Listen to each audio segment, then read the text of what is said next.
Yo, everybody. How's it going? And welcome to one of the final episodes of the Madness Estate. Today's my birthday, and today I'm not going to do a dungeon run, a showcase, or doing progression. First, I'm going to start with my plans for the rest of the estate. So, I'm in champion level right now. What I'm going to do is I'm going to clear the rest of the vanilla bosses and the darkest dungeon itself, and from there on the Madness Estate will kind of live on as sort of the default state I'll use for testing, doing some other content, and just playing around and messing around. This file is at like 600 weeks now, with the actual series being like 200 episodes. It's no longer a proper series. It kind of, after the series was first deleted and then I got it back through a file recovery from a hard drive, well, I haven't really had any drive to really do a completion of it. I want to try to push to complete. Anyways, what is this video? And you're reading the title like, what is this idiot talking about? Why is he talking about the Madness State? I came here to look at top 10 favorite classes. So yeah, about that. So, I've been playing Darkest Dungeon for 8 years. 9 technically, but I've been playing it for about 8 years, modding it for just as long. And there's been a lot of great modded classes over the last decade, basically. Especially the last couple of years when we had pretty much like a modding renaissance, essentially, with lots of new stuff being discovered in the scene. And there's just great stuff coming out. Even back on Halloween, we had 2 modded classes that just dropped, boom, boom, right back to back. The Springtrap and Pelagic Idol, stuff like that. It's so hard to keep up with some of this stuff. I'm pretty much aware of a lot of the stuff because I'm there every day in the Darkest Dungeon Discord reading stuff. I moderate the damn place, so I kind of have to be these days. But, like I said, I'm like engrossed in all these mods, and there's so much great content out there. But before I start my top 10 list, I want to begin with a couple honorable mentions. First, the Vanilla Bros get first crack at that, and I want to start with my go ahead and go into this. I'm going to start with my favorite four from the vanilla roster. Number 1, Crusader. Without a doubt, my favorite dude from vanilla. He is reliable. You can use him as a frontline tank. You can use him to kill the ruins and unholy. You can use him for Holy Lance, heal, stress heal, tanking. He's just a great little generalist all around. Now, with the first Crusader you get, he comes with his frontline kit. You mostly want to have Holy Lance, a little bit battle heal and all that stuff. Holy Lance is where his power shines, but he can still do some decent work if you manage to get the conditional with 35% damage for his unholy to pop off. He's got a lot of health, he's got decent damage range, plus he's a dude in armor with a helmet on. I love dudes in medieval armor and helmets and great swords. I've used the great sword in the Dark Souls series from Demon Souls, Dark Souls 1, 2, 3, Elden Ring. I love great swords. I've used great sword in Monster Hunter from Monster Hunter 1 up into Wilds. Big oversized weapons is my go-to. It's a safe spot. It's always been my favorite kind of aesthetic. Slap a bucket helm on them, boom, there you go. Great helms for the win. But I'm also partial to the armament, which is what my logo is based off of from the Elite Knight helmet from Dark Souls 1. So the armament helmets are really nice too. Salads are also pretty nice as well. That's actually Kilted's favorite helmet as well. That's a funny thing between me and Kilted. We show a mutual appreciation for medieval arms and armor and helmets, which I can appreciate that a lot. Anyways, Crusader, my like for him is pretty shallow. There's no mechanical depth to the dude. I just like him. He's a dude in armor. Sarmenti the Jester. Now this is where the divide between shallow and deep appreciation mechanics differ between Crusader and Jester. I love Jester because I love his gameplay. Mostly because my favorite thing to do in video games is build up big button, snipe with big button. I'm a finale gamer when it comes to this boy. Every attack he's gonna do, finale, boom, just nuke him. Just roll up front with solo, start dodge tanking everything. I love dodge tanking as well. It's hilarious when a tree branch comes swinging in from the unclean giant and he misses you, and then you snipe him back with finale with no effort. He's hilarious. I love his backstory. I love his weapon choice. He has a sickle in one hand and a dirk in the other. He plays lute. He's a great subversion of a bard. I just really love the Jester. He's really fun to play. Plus, you can just throw him in the back with Vestal and Gestal. You get the Gestal combination. You just go la-di-da and don't have to worry about stress and healing ever again. But I love him for his dodge tanking. He's one of my favorite heroes in Darkest Dungeon 2. Soloist Jester is my favorite path to play. I love Jesters. Now, the other thing is, I don't like clowns. I find them abhorrent. An unholy abomination set upon man is, I don't know, a middle finger from the eldritch forces of beyond. Clowns suck. But Jester gets an exception because he's not a clown. He's a Jester. Does that make sense? No, it doesn't. Fuck you.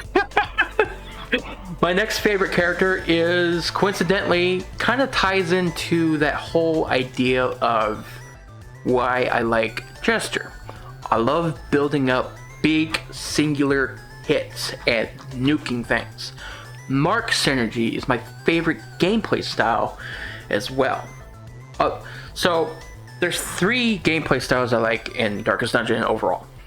Finale nuking, Mark, and Lungebot spam.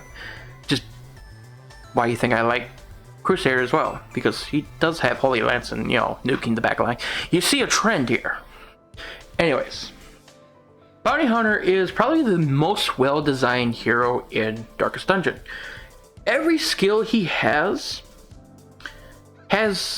uses in some way, shape, or form. Caltrips, you can throw him in the back with Plague Doctor, absolutely decimate that backline with the damage received debuff, which is probably the only source of that in the entire vanilla game. Caltrips is a lot better than you give it credit for. Plus, it's a backline bleed.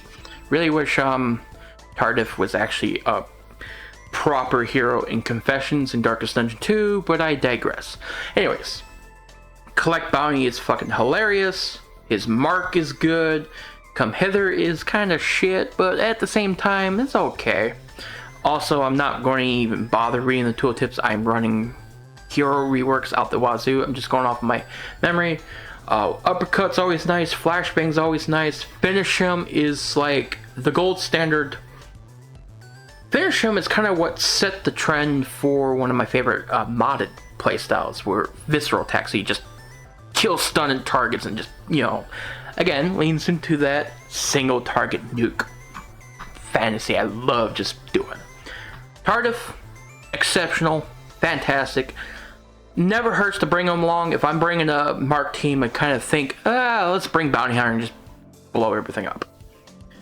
And then, kind of like the runner-up in my top 3, Arbalest. Again, marker, but backline tank, healing, stress healing. Just kind of what I think of a character when you throw them into position 4. Just boom. Archer. Arbalest, boom. They actually made a crossbow seem pretty good. Blind Fire is shit, but Rallying Flare is good. Battlefield Bandage is good. Bola is a main, but also pretty good. Ignore the damage versus Mark. Again, I'm running a rework. Her Mark is kind of a main. Suppressing Fire is really good. And Sniper Shot can do some devastating freaking damage. Plus, Arbalest and Black Reliquary is really fucking good. And I wish she was in Darkest Dungeon 2. Me and many other people really want Arbalest in Darkest Dungeon 2. But honestly, here's a hot take for Darkest Dungeon 2. if we ever get another hero for that game, I don't want to see another character returning from Darkest Dungeon 1. I want Red Hook to create a new character because Runaway and Duelist are really cool. Anyways, that is it for the vanilla dudes. Let me do a couple honorable mentions. But first, let me do a quick little cheeky doodle video skip here. So the first runner-up is Songbird Elena. I was tempted to put the Songbird in my number 10 spot, but I think the reuse of the vanilla sounds kind of bumps her down just a tad. However, I really love the Songbird because she's a good journalist damage dealer, great to throw in the backline. So if I'm making a weird team and I don't want to use any vanilla dudes, or use someone like Arbalest or a healer in the back rank, I'm thinking of characters like Paracaulist, Songbird, Musketeer, yet another Musketeer rework, Musketeer. So those kind of characters. And Songbird's a regular pick for when I just need someone to throw in position for and blow stuff up. However, I really love her gimmick of where she tunes the sphere, the demon core. She tunes her instrument to swap between one of two abilities. I kind of like that. I love versatile characters like that. And she has some fun tools in her kit that makes her pretty enjoyable to play, and plus her design is also another appealing aspect as well. I mean, come on. Plus, if I recall, she's a redhead, but forgive me, colorblind, but I'm pretty sure she's a freaking redhead. I can tell just by looking at that shade right there. But she's a classic witchy trope, and I like stereotypical design sometimes, and I really enjoy her overall looks, her kit. Great little damage dealer. Don't really have anything much to say other than just Songbird appreciation. So, next on the list of honorable mentions, the Gun Witch. Now, the Gun Witch is pretty simple. Again, throw them in the back line. Mark, Cauldron, Mortar, ignore accuracy tax. Funny as hell. Over the top animation, over the top skill animation. Just really fun in general. A little bit overpowered, I'll admit that, but just good general fun character to use. Trapper Boy. He was very close. I'm not gonna lie, he was very, very fucking close. I love Trapper with all my heart. I love him so much. People loved him so much in the comment section of his class. Enemy mod win! Enemy mod win! I'm like, normally you see the opposite with classes or monster mods where they go class mod win, class mod win. A class mod to go enemy mod win. That's a fucking feat. Plus, he's got a nice little niche here, with Fungal Claw acting as either a blight or mark killer. I like that. He can move forward from above. He can absolutely tank someone's fucking accuracy to nothing and shuffle the target. Just why not? You know, just why not? Plus, he breaks the economy with skinning, but real people use him as a dancer. Just saying, use from above. Minus 50 dodge. That's massive. Minus 5 speed. Backline. With only a minus 67% damage modifier. That's good. Look at that debuff. Minus 75% accuracy. Fucking slink back. 4 for 3. Ignore riposte. Stealth. He's got a decent heal as well. He's good. He was so close. He was so close to the top 10. And the final honorable mention will go to the Rogue. Darius the Rogue is the latest class by Mint, and I really enjoy this guy. He is a great debuffer, great supportive DPS. A lot of people are kind of... Some of the common complaints I see about Rogue is he doesn't do as much damage as Highwayman. But does he really need to? In all honesty, does he really need to do as much damage as Highwayman? 7 to 14 with minus 25% prot and minus 20% damage debuff on Crippling Slash? Does he really fucking need it? You shoot out. That's all you gotta do. You shoot out. Double down's pretty damn good. Front mortar is really good too. Look at that. That's 20 accuracy, 35% stun resistance. Pretty nice. The key to success is coin shot. Mint had a... I could tell Mint was enjoying himself when he made this class by going, coin shot is good.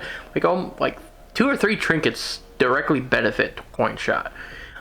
This is probably his best skill when it comes to using his trinkets, and it's a stacked skill. You bypass guard, crits receipt debuff, break guard, can't be guarded, and all heroes also get 10 accuracy. Just why not? It's a good skill. It's probably his best skill. Coin shot's hilarious, and it hits any enemy.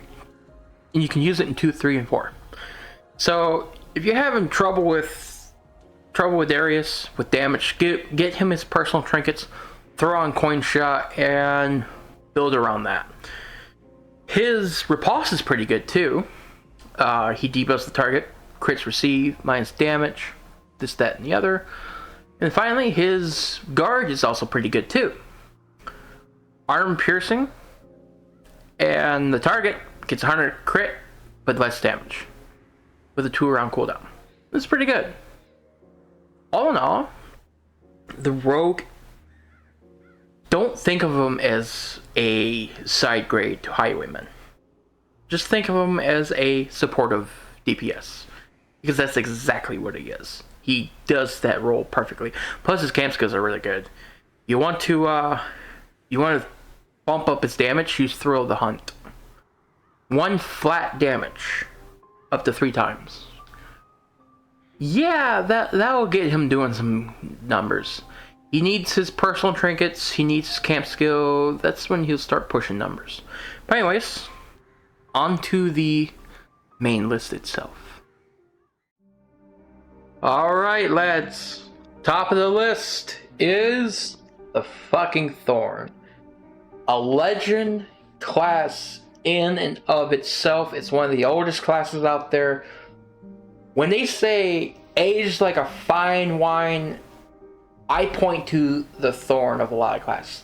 Now this class is a bit overpowered in a way, because a lot of people just tend to play her as, alright, I'm going to throw in a guard and use Blossom Spam and just heal the party, but honestly, that kind of approach really devalues her quite a bit in my opinion, because the amount of work that went into this class is always something else, because she has 3 separate riposte animations depending on which skill you have used. You have, let's see, Perforate, Dare, and then you have her defensive posture, defense animation, or riposte animation. So she has like 3 different ripostes, and she's balanced around the fact that in a pure vanilla standpoint, if she is the only class in your roster, her riposte is the highest damage in the game, at the cost of, if she dodges, she doesn't lose the riposte, but if she is hit, she will lose it, and you'll need to take a moment when you get back to your turn to restabilize. Now, I think some people kind of overblow her weakness of having to restabilize. It's a free action to do that, and it's a free action to go back to defensive state. So it really isn't the biggest problem in the world. You just lose your riposte for the rest of that combat round if she gets hit. So I don't understand. I guess people are just too used to more modern classes. I think she has only gotten better over time, and she pairs well, especially with another one of my favorite classes, which I'll get to later, but the duo of them in the same team goes hard. And what I like about the Thorn, she plays into my favorite gameplay style of Mark synergy, Mark killing, deleting things. But you can also use her as a defensive support where she can guard people, heal people, stun things. You can throw her in the back with Will to bleed things out. She's very versatile. She's a little bit more mobile than she seems. She also has a lot more reach than she seems. And she has a marking riposte, which is even more insane. She's very good at breaking down niche defenses. I mean, you get rid of stealth, you get rid of guard. I really love the Thorn. She's only gotten better over time. She's a dodge tank. Again, another reason why I like fucking Jester. She's just so many of my favorite mechanics of Darkest Dungeon rolled up into one character who's made so long ago by Minlo and Baybot that just aged perfectly. One of the best classes ever made, in my opinion. Anyways, moving on. Alright, next up, Oni, Yugi the Oni. This was a very unexpected class for me to go, oh mama, what a fucking lass, and holy shit, she is fun. I love over-the-top shit. That's why I play Monster Hunter and stuff like that. Big over-the-top weapons against big kaiju-sized monsters. Sitting there eating fucking huge buffets of meals for one hunt and crap like that. It's just over-the-top good fun. And she's the very definition of over-the-top. Obliterate, you just big punch things that you just hear that crack of bone and stuff like that. Or Shattering Roar, you just scream a skeleton to dust. You stomp on the ground so hard you cause this target to go ugh, and get stunned. Or you just shoulder tackle a motherfucker so hard they get blasted into next week. I love this class. She is kind of like a, it's like my favorite two classes of vanilla. I like Crusader because it's just a dude in armor and all that stuff, and you know, he's got holy lands and all that stuff. And you got Jester, who I like all the mechanics and stuff like that. This is where the same kind of divide happens with Thorn is happening here with Oni. I just like big, strong, muscle woman deleting things and barreling her way through and supporting the party by drinking sake and just rabble-rousing and have a grand old time. But I do like her mechanics because she has a bit of a lunge bot loop going on with Mountain Breaker. She has a stun. She has all the tools that you need to kind of sustain a front line, and her trinkets are really fun. Merc really knocked it out of the park with Oni's design, and she's positively massive. And another fun thing about Oni I really kind of laugh about is she's a direct middle finger to the Sunward Isles.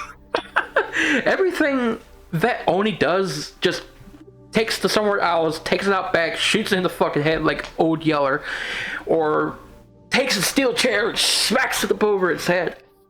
I love this class. I gush all about it every time I play it and use it. The sound effects are great. The animations are good. It's animated by Iris, if I remember, and I just love this class. I think it's a Toho class as well. And forgive me, I'm not too familiar with Toho and all that stuff. I'm kind of, and to be perfectly honest with you, I didn't know what the fuck Toho was until about last year or 2 years ago. All I remembered it's just some anime stuff that I never really kind of caught on to. But honestly, since Merg made this class and I looked into, God, what's her name? Hoshiguma, I think her name is. Ever since I looked into Hoshiguma and stuff like that, she's kind of been a gateway drug to looking into Toho and just going down that fucking rabbit hole. It's like, oh, holy shit, okay, there's a lot to that rabbit hole, by the way, my friend. But Oni's my second favorite class on this list, and I really enjoy her a lot. There's a lot of mechanical benefits I really love about her design and all that stuff, but at the end of the day, I just really like her. Big, strong muscle woman. Shouting skeletons to dust. What's not to like? Alrighty. For those that know me, I had a top 5 before I made this video. I had a top 5, and this dude took the Runaways spot. Runaways was number 3 a long time ago on my top 5. Now I have a top 10, but Ironclad is a delicious treat, and I've never played Slay the Spire. Not gonna lie, I don't play Slay the Spire. I've been wanting to, and kind of like how Oni has been a little gateway drug to Toho, Ironclad is kind of the gateway drug to freaking. Kind of been tempting me to play the Slay the Spire. I mean, Silent's cool and all that, but silent, you know. Blight bombs are blight bombs. Blight bombs are not really that interesting to me. I mean, it's funny watching all the enemies die to pop, pop, pop, pop, but just doesn't do it for me. Now, one of my favorite things in Modded Darkest Dungeon, besides visceral attacks, I really love fire attacks. Fire attacks are kind of similar to marks, but also not. They lean more into a different style of team building, versatility and variety in your roster. But Ironclad can exist outside of fire attacks, which is very interesting. Ironclad is a frontline brawler who can pretty much do a little bit of everything. You have Searing Blow, which, you know, decent reach, can hit position 3. He's got Uppercut, which is not a stun, but a mark. He's got Flame Barrier, which is a repulse, which actually does pretty decent damage. And the debuff is nice. Crits received, delicious. Then you got the spicy side. So here's the thing about Ironclad that I really like, that I kind of appreciate. This is how you do a bomb style hero. His normal mode has limited skill uses. Then he activates what's called Demon Mode. Demon Mode is not just a different set of skills. It's kind of like how, I'm going to do a Darkest Dungeon 2 comparison, Moribund Abomination is, not only is the Abomination turning into the beast form, you have a completely different playstyle for that beast mode.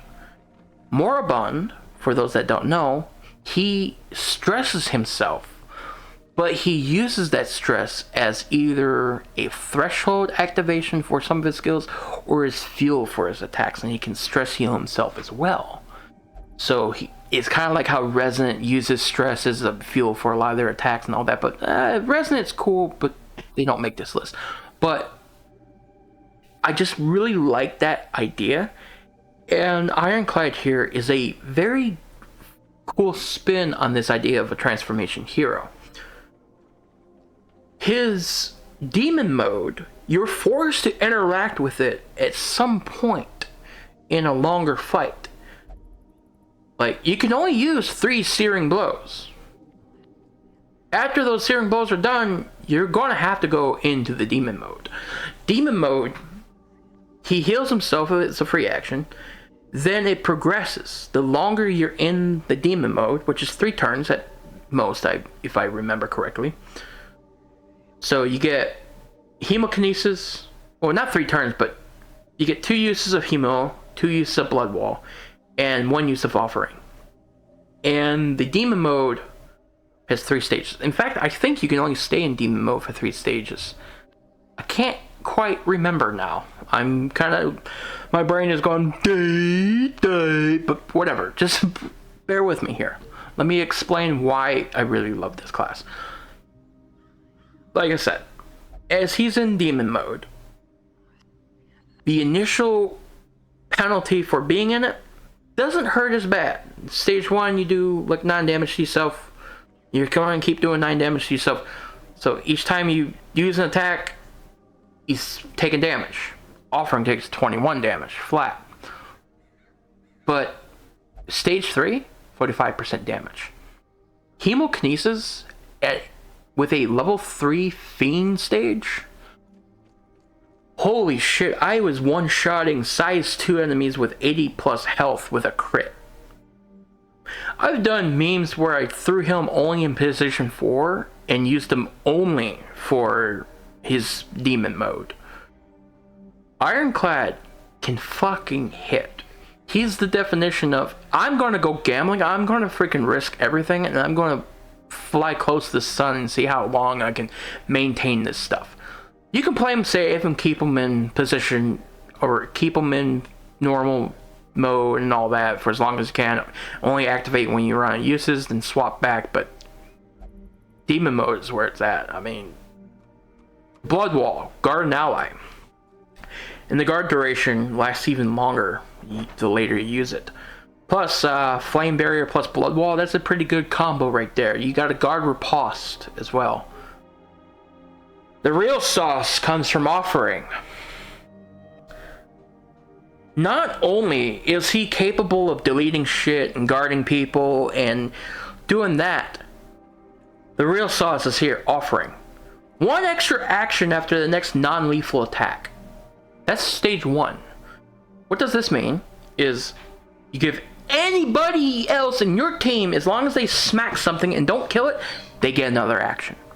Stage fucking 2. Extra action after the next non-lethal and lethal. Not only if their attack kills the motherfucker, they get an extra action. If their attack doesn't kill the motherfucker, they get an extra action. Now, that's 2 actions on them. So if you chain it together with, okay, say you mark someone. Say you mark someone. Okay, you get free action. You kill that motherfucker, you get another action. Do it again. Stage fucking 3, my friend, it gets better than that. Extra action on the next non-lethal, lethal, and friendly skill. Now you can buff, mark, and nuke, and do another attack for fucking free. 4 actions, baby, potentially at 1 target. At the cost of nuking your health for 21 HP and being in demon mode. Do you see why I like Ironclad? There's a lot of nuance to this dude. There's a lot more nuance than you gotta play with his demon mode. And he is simple on the surface. And then when you start rolling in that, hey, he has a scaling mark. Hey, you can throw other fire attack dudes in him. He's self-contained. He can work perfectly by himself and still do tremendous work. But if you start throwing other fire attack patches in with him, he is going to fucking steamroll like you wouldn't believe. Plus his trinkets are also another fucking level of wow. I think Ironclad should be my number 1 in all fucking honesty. Everything this dude, look at his camp skills. Second wind, 30% HP, 2 costs, -1 damage. Remove mortality debuffs. Barricade, 40% prot, 50% move resistance. Prevent time ambush. Holy fuck. You can make him into a fucking flame barrier blood wall tank with this. Berserk, 60% damage and 30% damage received. Who fucking cares? 60% damage. Hell yeah, that's 2 Dismas heads plus 10% without any stress downside. And look, Inflame. Just in case his normal mode wasn't hitting decent already, you throw him in a fire team, guess what? Uppercut, Searing Blow, and Riposte are doing 25% damage. Add that alongside with Berserk. Holy shit, he's going to be deleting stuff like you wouldn't believe. Plus Hemokinesis. 50% damage modifier with a stage 3 doing 45% more damage. Yeah. I love you, Ironclad. Plus his art, he's got completely unique sprites on every single attack. And this is coming from an artist that just came out of nowhere, peaked one day and went, there you go. Ironclad, you're awesome. So Helmet, how do you get better than the number 3 slot in your list? You still got 6 other dudes on the list to go. If you gave such a glowing review for Ironclad, Oni, big muscle woman, is pleasant and fun to use, and Thorn is a testament to old mod design, and Ironclad is leaning into my favorite gameplay style and really fun, and I just love his take. He's really unique. He's simple on the surface, but there's a lot more nuance underneath. So what could be next on the list? Ladies and gentlemen, the sisters. To this day, this is the best Marvin Sale class without fucking question. I loved her day one. I love her now. She's gotten a couple nerfs here and there. She had a couple changes. Doesn't fucking matter. She is great. Let me explain why. Kind of like how I really love Ironclad, she is a take on a transformation character that feels very unique. And what I mean, so you have Scholar mode, which she starts battle in, and then she has Warrior mode, which is you enter battle and blah blah blah blah blah. Versatility is her key, and she balances stress like a yin-yang kind of deal. The longer you stay in one mode, the more stress you get in that mode. So use Scholar for 2-3 turns. You're going to take a lot of stress going forward each turn. She buffs herself and debuffs herself. Okay, so basically, using Scholar mode, she's buffing herself to take less stress in the opposite mode, but debuffing herself to take more stress in the current mode that she remains in. So say, generally the sweet spot is I do 1 to 2 turns in one mode and then swap to the other to capitalize on that. She is self-synergistic as well. So say you use Weed Out, boom, goodbye Stealth, goodbye Guard, Blight, Mark, blam. That's pretty fucking, that's a very powerful mark. It just crippling. Then you swap next turn, boom, guarantee fucking crit, baby, versus Mark. Armor piercing as well. Boom. Just those 2 skills alone. Weed Out, Trespass. Boom. Self-synergistic. Right from the get-go. Or, you have someone like Bounty Hunter mark someone, delete their fucking prop, and then, or have someone else like, I don't know, delete their dodge or something. Boom. Always crit versus mark. Trespass. Armor piercing. Just, Trespass. Another thing, she's a stress healer and a healer in one freaking skill. This is actually a lot more potent than it seems. Restoration is the best healing method in the game, with a stress heal attached to it. Whatever, she is stressing herself. That is Mox Nix in the grand scheme of things. If you play the sisters perfectly, if you play her right and you are able to keep the enemy stressors from bombing your team to hell, the sisters only gets better with the better. She gets better the more optimally you play. Having a restoration and a stress heal in one fucking skill is massive. Because the reason why I say restoration is the best heal in the game is because when you're on death's door with a dot, you will not die to that dot as long as you have a restoration active. Plus your stress healing, which is really nice.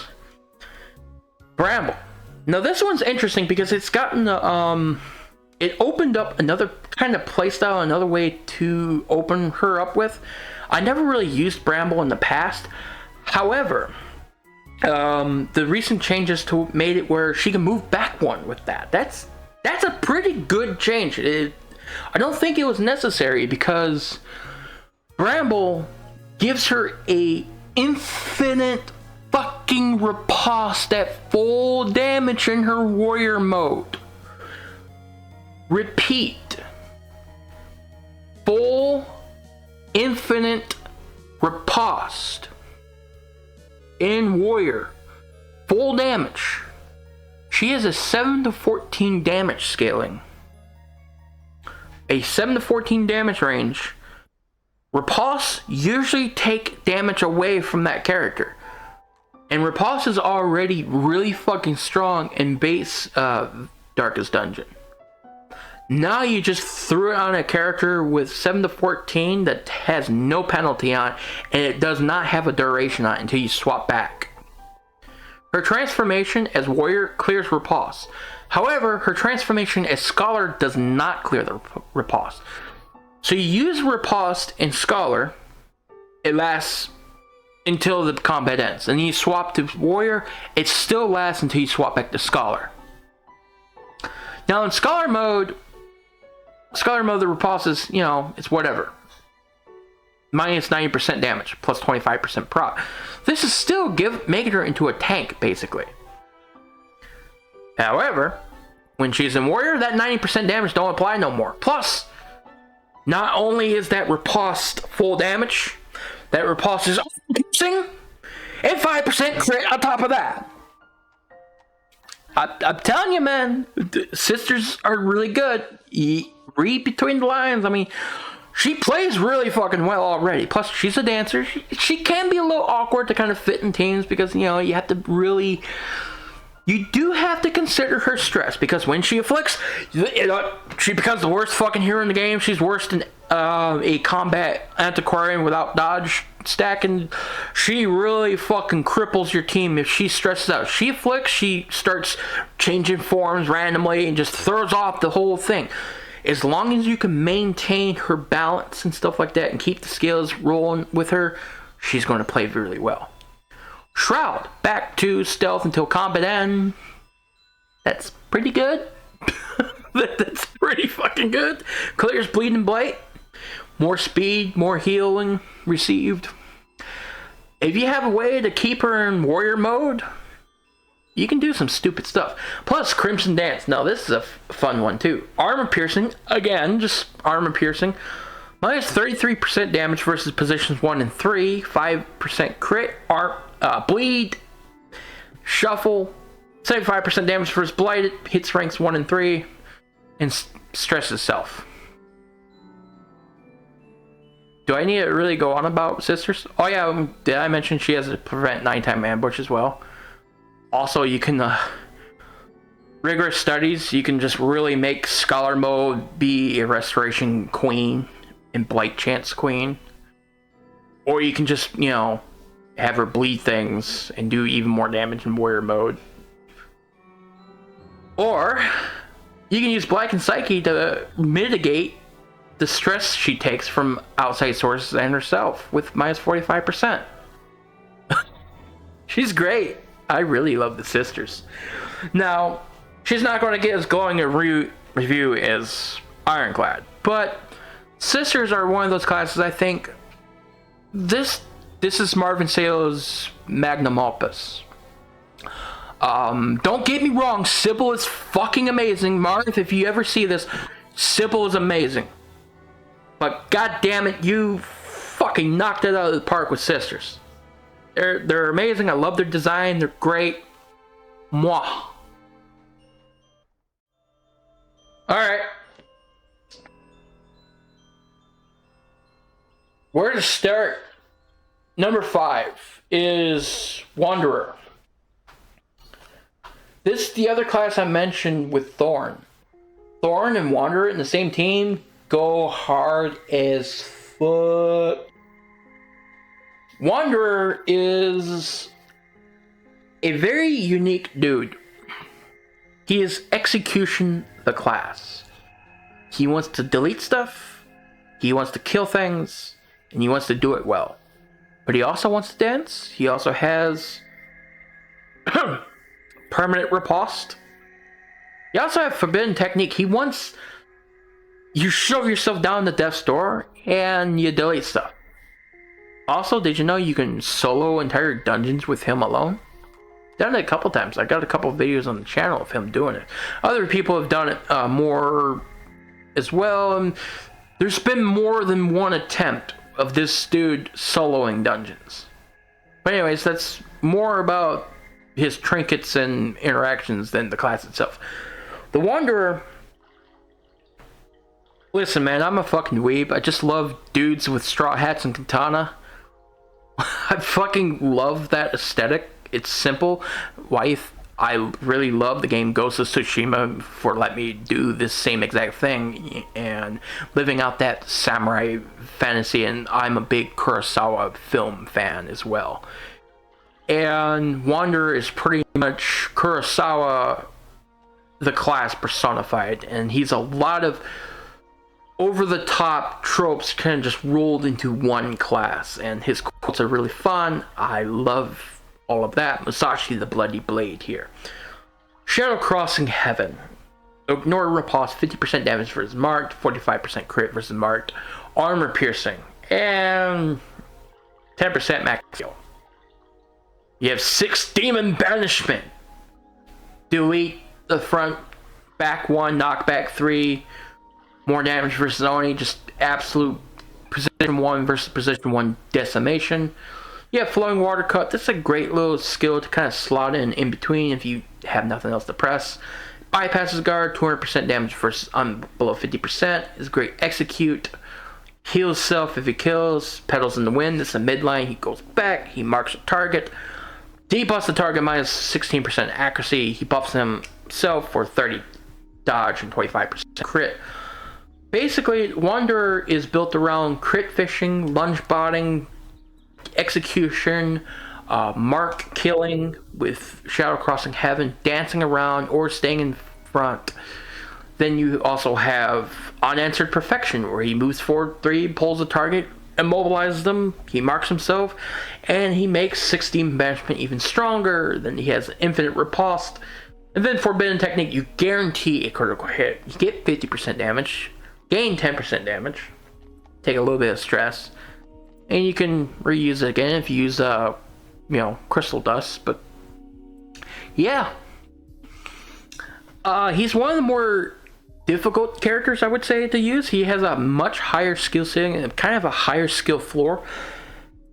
But when you use Wanderer in his intended environment, that is, executing things and not trying to cheese the game with, going solo and deleting stuff. When you use him in his intended environment and you fish for kills and all that, it's really hard to kill him. And even then, in prolonged boss fights, if you're able to consistently land Shadow Crossing Heaven by building a team to enable him to do that, he can be pretty fucking devastating. His stats are pretty decent. He's got kind of low HP, he's got decent damage, he's got decent speed. He's a little frail, but not that bad. He's not like Jester or anti-frail, but his damage, the bonuses and the crits, oh my god, he can do some damage. I think he heals himself on crits too, which is also pretty funny. Wanderer has only aged over time. Has only gotten better and better and better and better as the days go by. Now,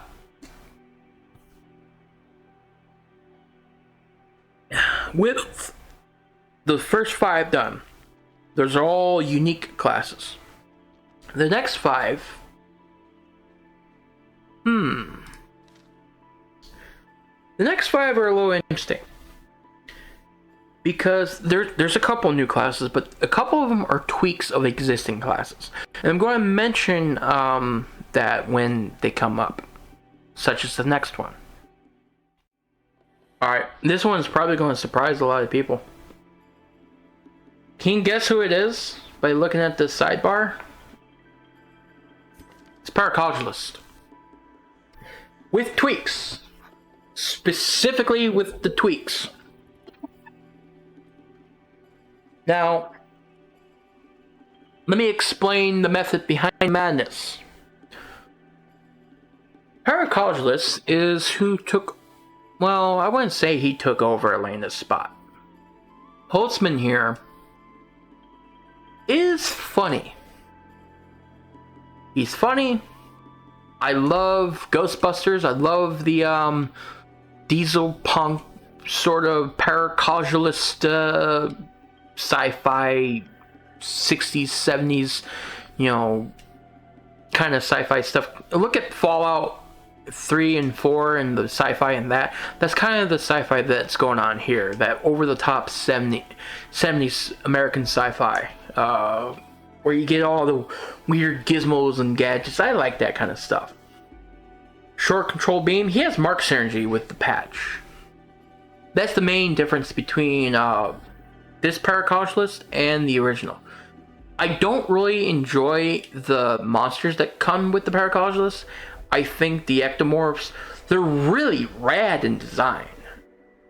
But they kind of are lacking a bit of sauce, and they kind of inflate the ruins just a little bit too much. I'm really hoping they can get back to making the ectomorphs and stuff like that, because honestly, throw them in Farmstead Plus. That would be really great, or, you know, let them roam and stuff like that. The ectomorphs really need more of a faction expansion, but Holtzman, with his tweaks and being independent of the ectomorphs, this dude slaps, man. Short control burst can do pretty decent damage. It's a speed debuff, 30% damage versus Mark. You can throw him in position 4. He does his job very well. Scanner scope, bypass stealth, mark target, buff party, 18 accuracy, ignore stealth. Oh, that's a bit over the top for a Mark. It's a little over the top for a Mark. And you can use it in position 2. That's the thing, he's not married to position 3 and 4 anymore with his skills. Attractor Tether. Now this is a pull 2. He has a chance of shuffling himself, but it's whatever. Debuff target -9. Attractor Tether is a pull 2. It's decent. It's pretty good. It's kind of like a back rank version of Bola, but for one character. Nucleo Protonic Ray. Only a -15% damage mod for a triple AoE, baby. I don't want to throw shade. I really, really don't. But when the patch for this mod was made, for the tweaks, and someone was pointing out, is like, hey, this needs its damage for sectomorphs because this triple AoE totally needs it. I'm just sitting here like, it's not a weak skill. This is breakthrough on crack without displacement that can be used. Sure, it debuffs himself. Whatever. It debuffs himself. Big fucking whoop. I consistently pull 40 damage plus with some damage trinkets and overcharge. You're nuking the entire enemy party save for the back line of position 4 for only a -15% damage modifier. Sure, you're nuking yourself, but by the time you do that, a lot of trash encounters, i.e. most encounters that are not with size 2 or elites, you're going to clean them up with the rest of the party. I'm just saying. That commenter was on some drugs and I want them.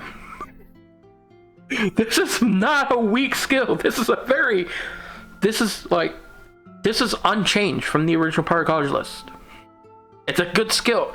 Even with that 60% damage modifier, you can probably clean up the rest of the motherfuckers you nuked on turn 1 with this. Following up on turn 2 with the rest of the party. People seem to not understand that Darkest Dungeon is a team-based game. Just because this skill goes on, you're nuking your damage, but you got 3 other people to finish them up.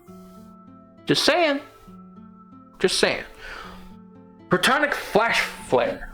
Pretty good. Bypass stealth, you know. Decent debuffs and all that stuff. He's got a free action damage buff. And... yeah, that... this fucking skill. Party wide. Minus 33% damage, minus 9 speed, just boom! Shuffle the fucking enemies, throw them in disarray, throw your Pokeball of your fucking, the blue fucking alien goop at them and just wreak havoc. Quad AoE, intimidate, baby. Probably his most overpowered skill he's got. I'm glad it's just as crazy and over the top. This is a pretty ridiculous fucking skill. But yeah, plus his camp skills, he can get rid of some stress, he can give himself even more damage, he can lower the stress everybody else takes, and you can get one of the best buffs in the game, Scouting Chance. This dude's really good, man, I'm telling you, he's really, really good. Plus, he's got Mark Synergy now. He's even better. He can just fucking... yeah. Hell yeah, I love Paracautious. He's always been one of my favorite older mods. Like, he's kind of good, kind of not good. You know, like one of those kind of situations. Like, yeah, he's good. He has his moments where he's just deleting shit. I mean, come on, man. Nuclear Protonic Ray goes fucking hard. Now he's even better now. His short control burst actually does fucking Mark Synergy.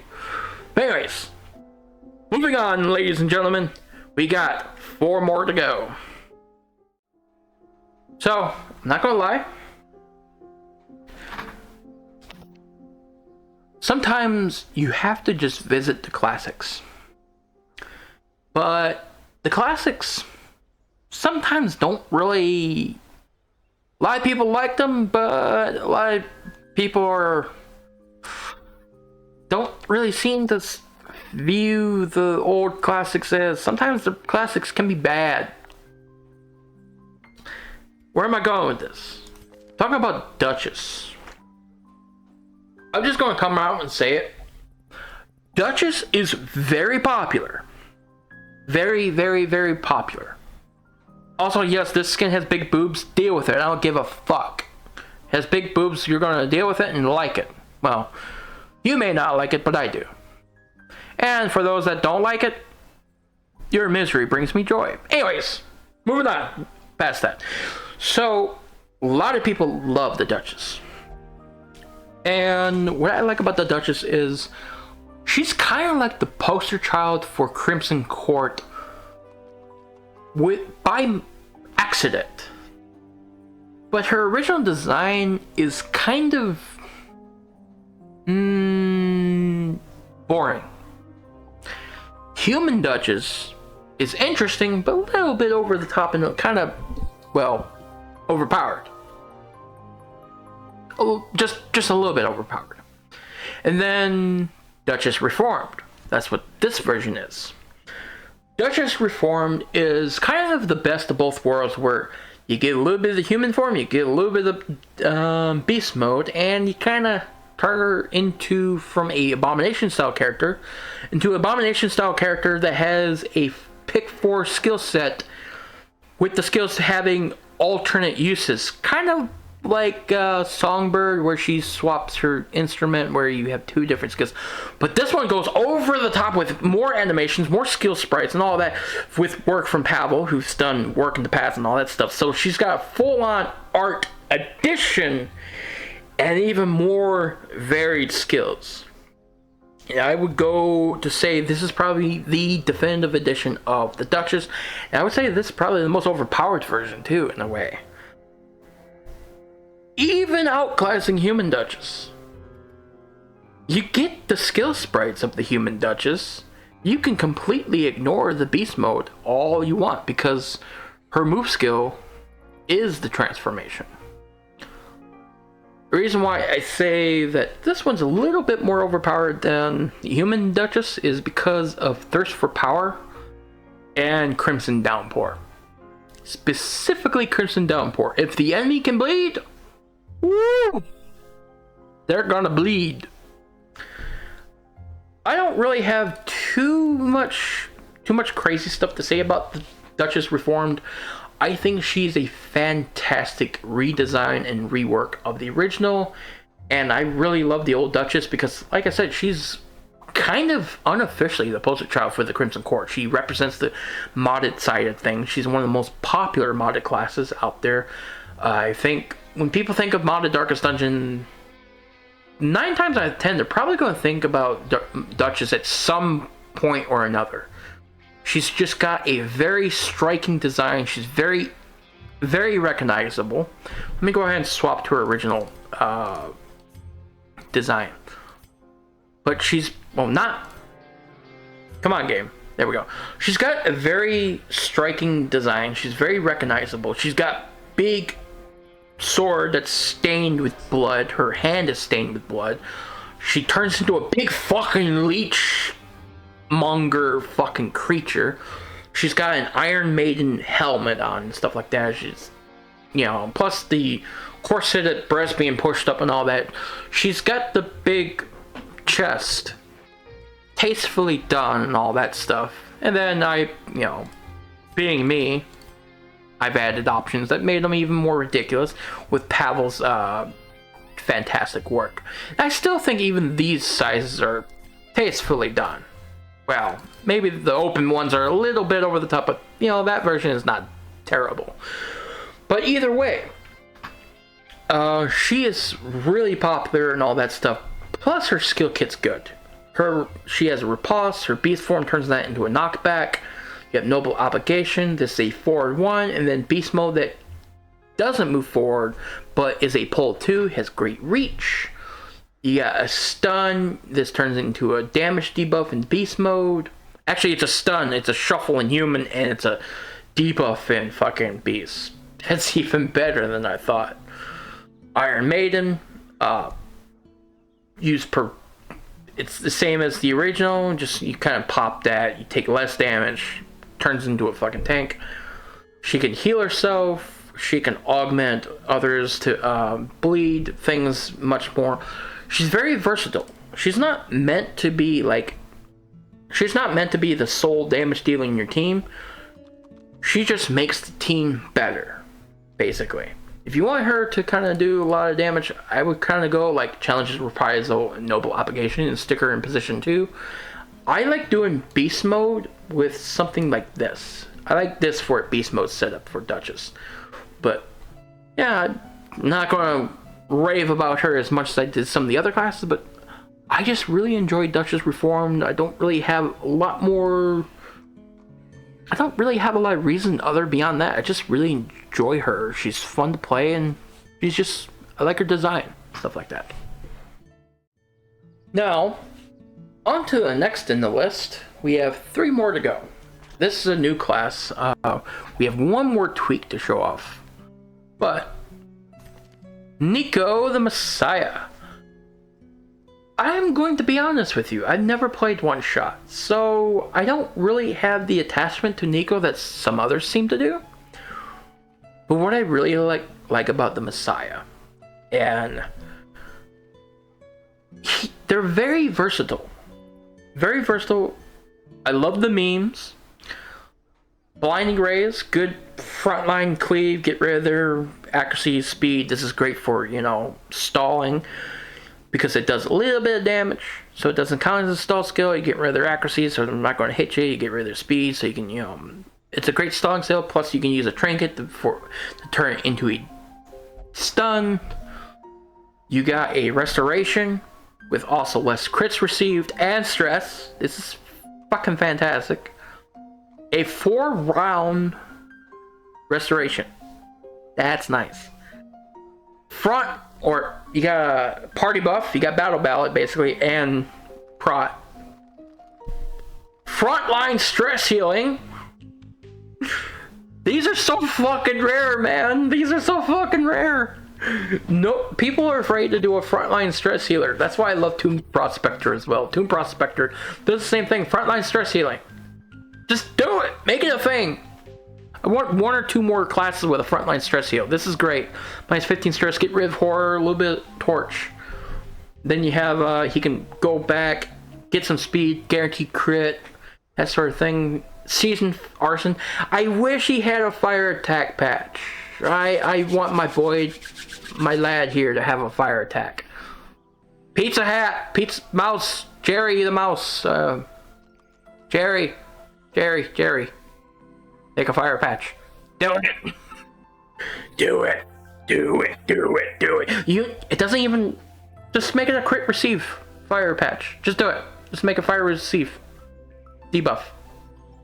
It's perfect, just like Gem Hunter. Make it a Gem Hunter fire patch. That's all you need to do. Just, you know, make the enemy take more crits from fire attacks. That'd be perfect. He would fit perfectly in a... That's the thing. He would fit perfectly in a fire team because he's a stress healer. He's a stress healer. We don't have any stress healers for fire teams. That's the thing. He's lacking that one little thing. And if he were to get a fire patch, he would fit right in with the rest of the team. Plus, he can dance by himself. He fits the mold. He's a healer and stress healer. I love this little dude. He's great. Like I said, not too much to say about him. He's just really fun. He's really versatile. Pancakes. 1 on little cat feet. Player's guidance. Nightlight. Prevent nighttime ambush. It's a good kit, man. It's a good kit. What can I say? Next up on the list is a similar case to Paracaulogist. Unlike Paracaulogist, who was kind of good before, this class completely unusable before their patch. Not only is this patch making them into a fire hero, it makes them into a abomination style character to where they just swap between human and their associate form. I'm talking about Dredge. Dredge with the fire attack patch is more than just a fire attack patch. It completely redesigns the Dredge into their own hero, and they are a little strong, but I think this particular instance of the Dredge is very fun to play. You have a character that can operate in the backline and just stay on foot all the time with Mark Synergy, stun, and clear repulse. Plus, you debuff them for 50% fire damage taken. You have a Mark, the bypass stealth, crits received, and it's a daze. Just why not, you know? Just a fucking daze thrown on top of Mark. That's really strong. You have Pillar of Steel. When you transform, it turns into a riposte, which is pretty good. Minus 60% damage mod, so that riposte is not going to be hitting them for a lot, but in return, it's a forward one usable from position 3. You're marking yourself, you got a lot of protection, it's raising a little bit of heat. It's a good tanking ability to focus fire all their efforts onto you, yada yada yada. Plus, when you transform, you're getting a lot of resistances, a lot of prot.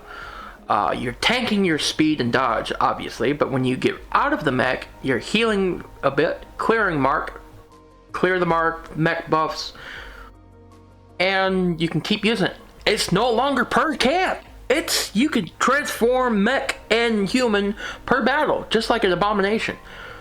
Just that change alone, woo, makes this class really good. I really love big, giant metal robots. There's 3 things I love in life: armor, medieval fantasy like Dungeons and Dragons and putting out a bucket to helm and all that stuff, and near future sci-fi, kind of like Ghost in the Shell and cyberpunk and all that stuff.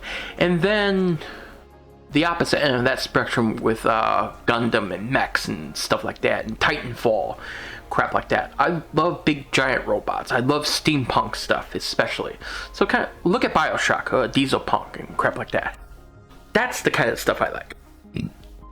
And there's an upcoming class, by the way, by the same person that did the patch for this, and they did Soulbinder. They're making a class called Soul Forged, where they have a rocket-powered greatsword that shoots laser beams.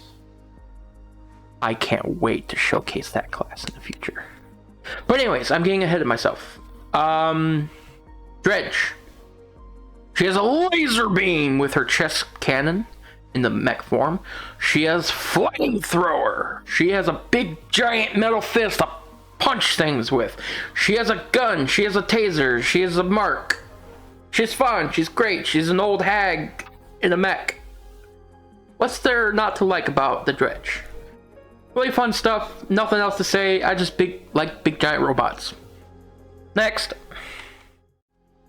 Alright, ladies and gentlemen, we come to the very end of the list. I'm kind of at a crossroads here. Mostly because how do I fit this into my criteria? Because honestly, I don't have a criteria. Other than the criteria being that these are already these are classes that are already released, right? And I thought long and hard about this between this one and another one that was mentioned in my honorable mentions. And I've been thinking about it. This class kind of took over the botanist's place in the list as well. And I'm really hoping she sees a release in the future. Well, I know she'll see a release in the future, but number 10, we have the Paladin. She's a work in progress class. And who is the Paladin? What does she do? Think of her as a fusion of a Crusader, a Vestal, and a Man-at-Arms, with Mark synergy and dancing capabilities. Sounds pretty cool, don't you think? So you have Crusader, Man-at-Arms, and Vestal kind of rolled into one little hero. She has... Oh yeah. She's armor piercing on all of her attacks, by the way. Just innately. So you have Vanquish, 60% damage, forward 1. Good mark killing. Pretty handy. 8-13, pretty good damage range for that to work. 60% damage versus marked. She has Nova Holy. Nova Holy clears all corpses. This is better Zealous Accusation. And heals herself for flat 5 HP. I think it's 25% damage. 8-13 to 2 targets like that. That's a pretty good skill to spam every turn. This is like better. This is like Hugh, not Hugh. Rake. It's like Rake spam. Really good. She has Lat Holy, heal target for 10 HP and heal self for 5 HP. So she heals herself and a target. So good for sustain. Pretty good. Then we have Beacon of Light, guard ally, torch 8, self and ally, heal 2 for 4. 4-round restoration. Pretty freaking good. Then you have the Attain, a pull 3, transfer all hero marks to target, bonus move action. So you can use this and then she can use her move action immediately after. And it's good for pulling marks off your team and throwing it onto the enemy you're marking. It's a pull 3. Pretty good. Avenging Wrath. Let me cover that in a second. Zealous Conviction, bypass stealth. This cannot miss. Hits him for a little bit of damage, marks him, de-stealths him. And she buffs herself. Mark, some protection and some speed. She marking herself and the target. Good for mark teams, getting rid of stealth, yada yada yada. Pretty good. And then you got Avenging Wrath. Free action. This enters a stance where she gets a lot of damage reflection. A little bit more health. But she cannot dodge and her prize just tanked. And she has a riposte. Her riposte does little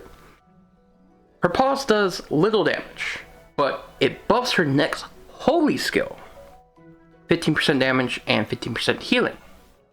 On top of so she has a riposte and a damage reflection. 150% damage reflection, so whatever damage she takes, she's reflecting it back to the enemy, plus the full damage of what they dealt to her, plus 50% more. On top of only a minus 65% damage smack back from riposte. That's pretty good value in and of itself. And on top of this, you're buffing her heals. Her Lat Holy, 35% more healing.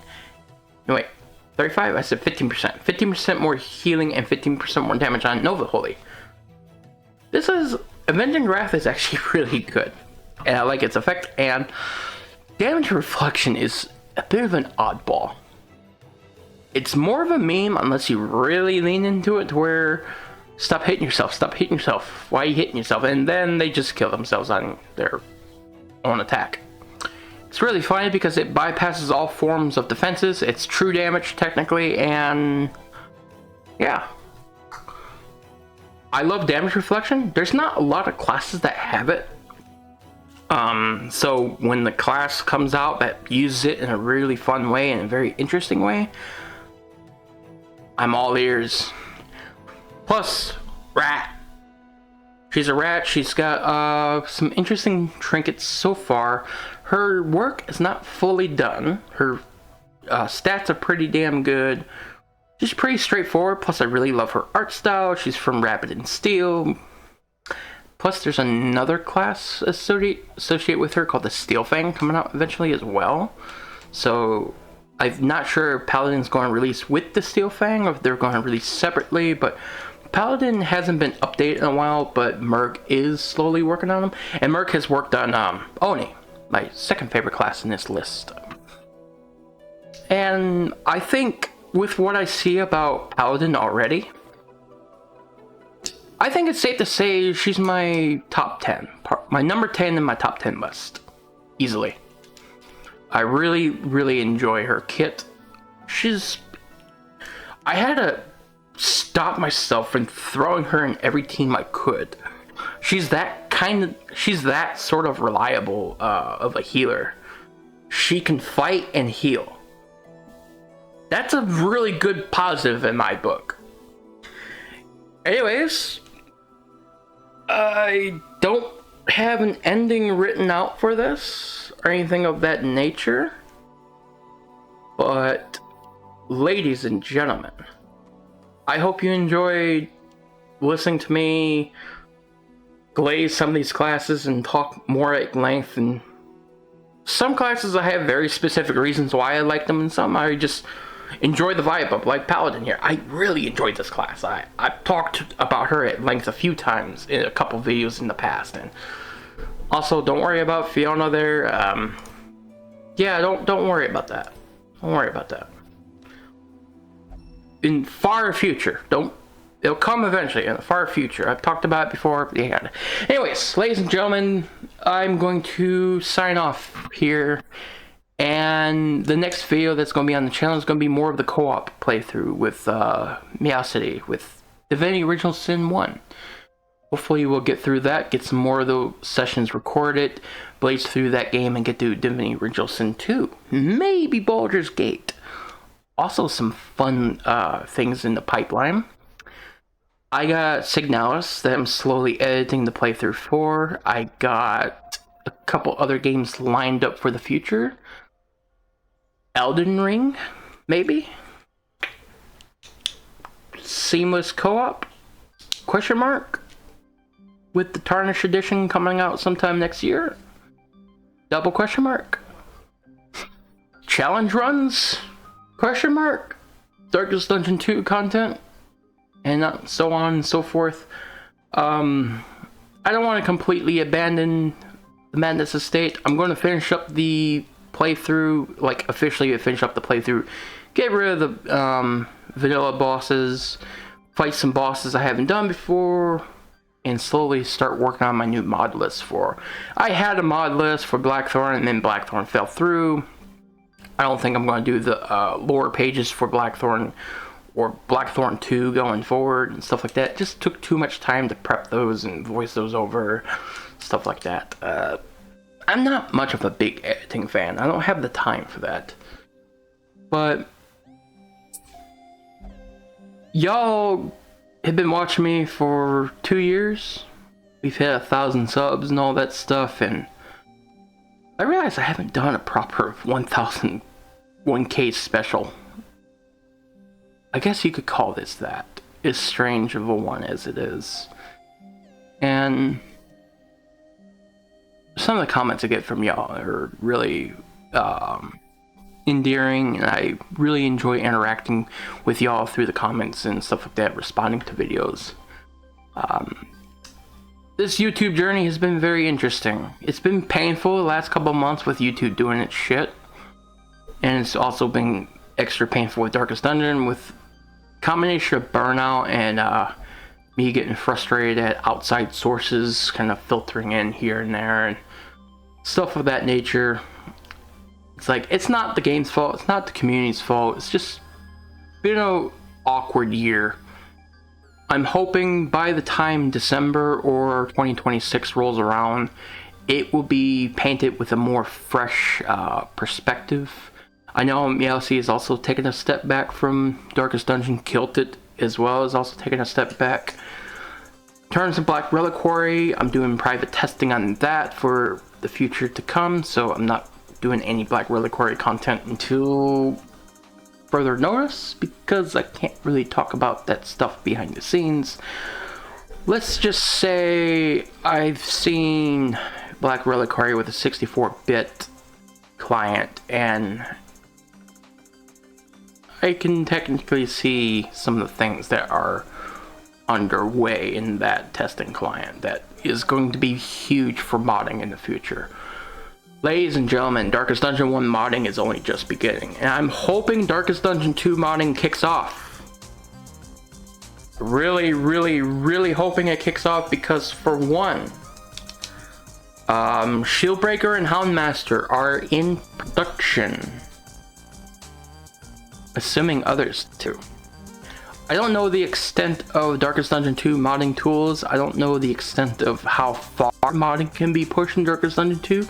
I do plan to cover Darkest Dungeon 2 modding. In fact, that's going to be the main focus of my Darkest Dungeon 2 playthrough. With my Darkest Dungeon 2 noob playthrough, from start to finish of a new profile, getting all heroes to 5 memories, I'm going to be using Iara's Hero Tweaks mod on top of all the reworks that have been thrown into the game. Mainly because Iara addressed some changes that really accent the heroes the most, or that accent the heroes that didn't get tweaked in ways that they should have been tweaked. And I'm going to cover the beginning of that mod very extensively in the first episode of the Darkest Dungeon 2 playthrough, and just kind of go over why it's good and what changes were made, this, that, and the other, because they made a very interesting change to, like, Warlock, for example, to where he doesn't just sit in the back anymore, and Binding Shells can now immobilize and stuff like that. It's, like, not sweeping changes like some of the other stuff out there in the workshop. There's some good stuff, like, Confessions getting Kingdoms enemies, for example, being thrown into the mix. That's really cool. Enemies having barks, for example. That's huge. The playground that Darkest Dungeon 2 has is superior to Darkest Dungeon 1 in a way, I would say. Plus, honestly,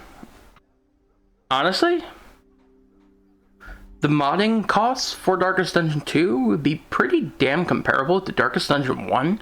Maybe even cheaper. Because Darkest Dungeon 1 has a barrier of a shitty animation tool called Dragon Bones, or $349 for Spine. That's a hell of an entry just for animating. 3D modeling, there's a lot of die-hard hobbyists out there that just model shit for fun. And do 3D sculpting for fun and shit like that. Like, it's a much more saturated market when it comes to that. The only problem is Darkest Dungeon 2 needs its Falconer moment. It needs the one thing to kind of pop off. Darkest Dungeon 2 needs its Marvin Sayo to come to the light like Jesus and just go, there you go, here's a fully fledged custom hero, full animations and everything, and there you go. There needs to be an inspiration. There needs to be an icon. There has to be someone coming to the front. And guess what? Therapist is in production too. A completely unique take on the Therapist from Darkest Dungeon 1. Max has been working with a 3D artist, so that's going to be coming to Darkest Dungeon 2 in the future. As soon as a custom class, whether a port from Darkest Dungeon 1 or a completely new hero comes to 2. Once we get that Falconer moment, I think Darkest Dungeon 2 modding is going to kick off hard. As for what Red Hook is going to do for Darkest Dungeon 2, shit, I don't know. I don't fucking know. I know they're not done with it. I don't think they're done with it. But who knows? Ladies and gentlemen, thank you for sticking with me this long. I appreciate you. Even if I don't always seem like it, if I seem a little bit angry sometimes, I love y'all that watch my channel and put up with my bare bones setups and stuff like that. I really do appreciate y'all.